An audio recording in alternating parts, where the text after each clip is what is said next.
dandelions, and mullein. Mullein is like a weed that grows on the side of the street. Yeah, flowers smell really sweet. Yeah, they do, and it's very medicinal too. Not in flavor, but I mean, there are lots of medicinal uses for it. Yep, exactly. Yeah, but it's tea, and it's very honeysuckly or almost honey-like on its own when you make a tea out of it. Oh. Okay. So I thought it would be fun to use some local product, and we got a whole bunch of went out and spent a good day picking dandelions and did all that and pick mullein, and thought it would be fun to do, and so that's going right now. That was really kind of like knowing that dandelion wine is I've made that in the past, so I kind of just just made this one, and I'm quite happy with the results. It's a big mead, I'm thinking of selling, we'll do like a tasting room only bottle release, and then the rest of it are either going to be saved for family and friends, and of course we're going to do the classic save one till she's her 21st birthday, or save a couple bottles for that, and so we're doing some stereotypical fun with it, but it's a good time. It sounds like you're going interesting places. I love it, and the very fact that you're a nano gives you that flexibility.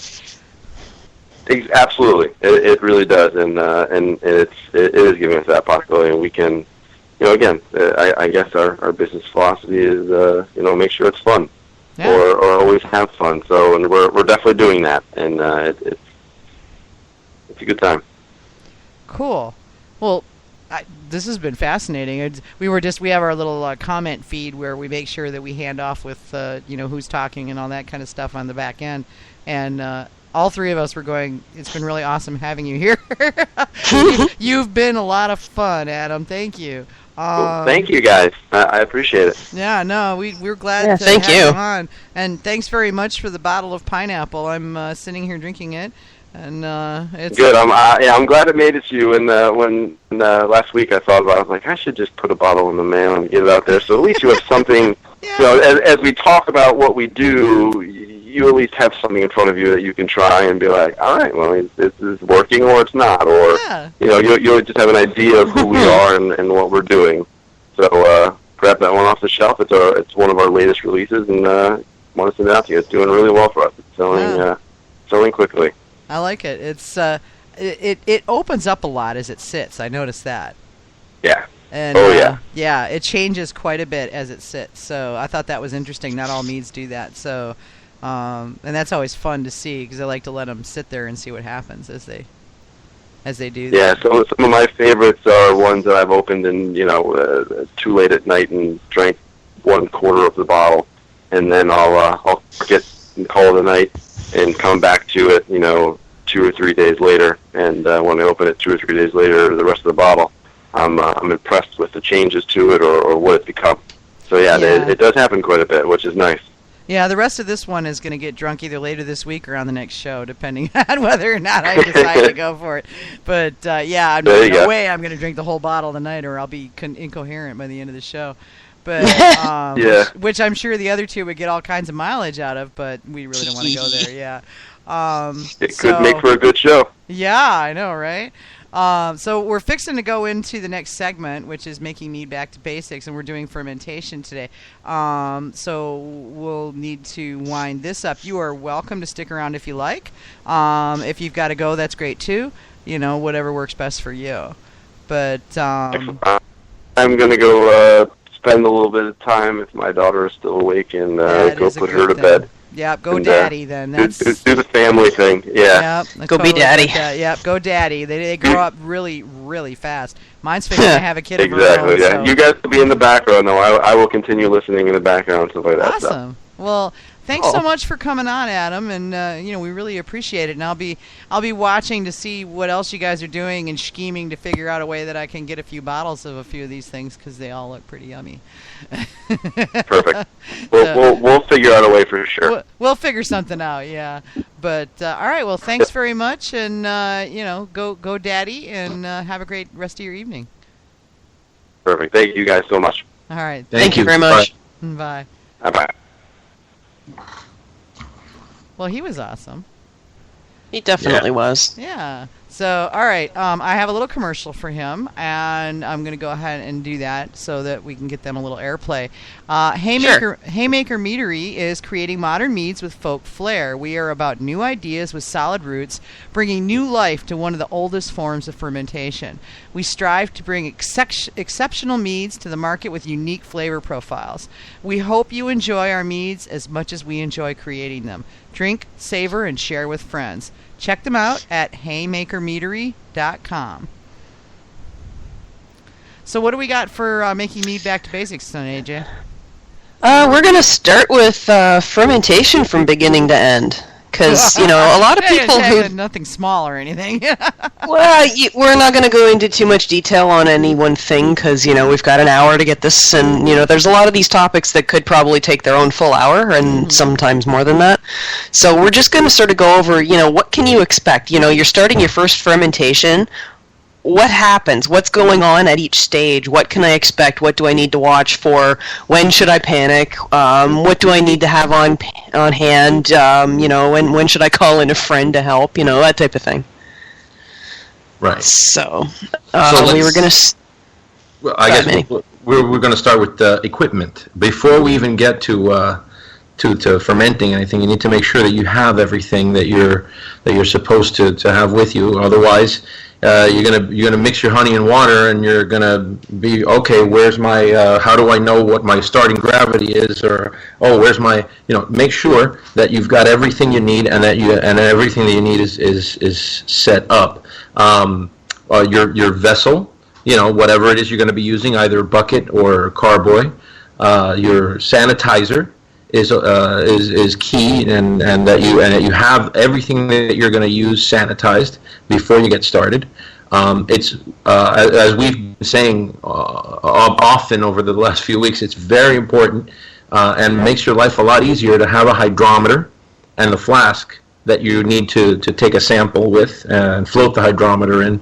A long-handled stainless spoon is what most beginners start with. Later on, as you progress, you can look into all the various and sundry drill-operated stirring implements. If you're using a carboy specifically, you want to make sure you have something that's going to make it easy to stir with, because it's not going to be real easy to get that long-handled stainless spoon into the 1.5-inch neck of a carboy. So you want to make sure you have something that's going to help you stir. If you're doing a 3 or a 5 gallon batch, if you're doing a 1 gallon batch, basically you just pick up the carboy and shake it. A good thing to have always with you is also a Pyrex measuring cup and a bottle full of sanitize or clean water, because when you're going to be later on when you're doing nutrients, you want to make sure that you have something to dissolve the nutrients in. Just do not ever pour powder into a fermenting vessel. Don't ask me how I know. Anybody who's done it knows. Just don't. Right, and even after you've dissolved it, we'll talk about that later. But yeah, you have to be very, very careful when you pour anything into fermenting mead. Another good thing to have, not 100% necessary, but really makes life a lot easier, is an auto siphon. And never ever forget your notebook, because you want to take notes. You want to make sure that you have that notebook and pen or pencil handy, so that you're writing down everything that you're doing on brew day or on must day, whatever you want to call it, the day that you're pitching. Again, not necessary, but it's always nice to have a laptop or something nearby. I know a lot of times I've been in the middle of something when I first started making mead, and I panicked because I didn't know what I was about to do, what I was supposed to do right now, and I went on Google. Google's your friend. Immediately, I mean, there's almost no question that's either on the Got Mead site or on Google that you can't get a quick answer for if you do a search. Make sure you have your nutrients all set up. And a great thing to have is a small scale, especially when you're measuring out nutrients, because a lot of the recipes that you're going to look at say put 5 grams of this or 10 grams of that or 2 grams of this, and it's really nice to have one of those little letter scales so you can measure it out exact and get the results that you're looking for. That's actually about it. I don't think there's anything else, unless I forgot something. Nope. And then you can, from there, you can just, start preparing your must. But I'm going to hand that off to AJ because she's done at least 150 more of those things than I have. So. All right, so when you're preparing your must, if you are using fruit, that's going to be a whole separate section. We're going to talk about that more. But if you are using fruit, most of the time you're going to want to use pectinase to break down the pectins in it so that you don't end up with little blobs of jelly in your mead later. And that takes 24 hours to do its thing, and you don't want it.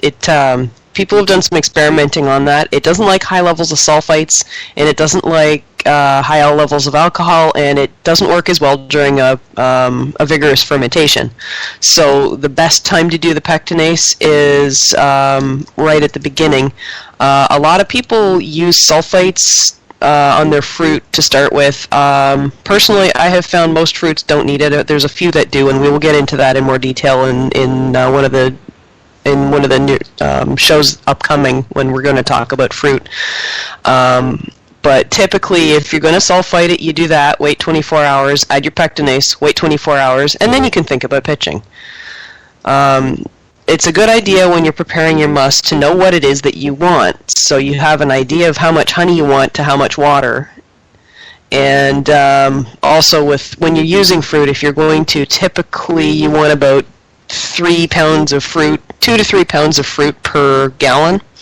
Now that's going to depend on the particular fruit. Some fruits don't lend that much flavor, and some fruits are really pack a punch. So you'll want to do some research with your individual fruit and take a look and see what exactly you want to put in it. And let's see, what else do I do when I'm preparing a must? I like to sanitize the crap out of everything, and I store it all in like a bucket after I've sanitized it so that it's not touching a surface that hasn't been sanitized. And I keep a spray bottle of sanitizer for anything that does happen to touch something that hasn't been sanitized. So you want to keep everything clean. If it's going to go into your must, it should be sanitized. That includes, if you have to go in with your hands, sanitize your hands. Like I've sanitized my arms up to the elbow when I've had to go reach into a must for something. If you're using fruit, a lot of times you'd want to bag it because it just makes it a whole lot easier to get it out, and you don't have to worry about seeds and bits of skin clogging up your racking cane or your bottling valve or whatever it is. However you're transferring your must from your primary vessel to your secondary to rack it off the lees.